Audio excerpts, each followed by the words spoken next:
Thanks for rolling up in the Cybertruck. It's bulletproof, literally. Literally. Yeah. One of the videos we're going to show is just going all like full Al Capone.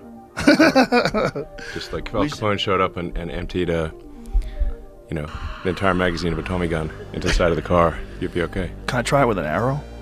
Yeah, it'll be fine. You think so? I mean, I bet I can get in a broadhead. We're going to try right now. You know, trucks are supposed to be tough, right? Yeah. So, is your truck bulletproof? No, mine's definitely not. Exactly. And if I shot mine with my bow, it'd go right through it, 100%. Yes.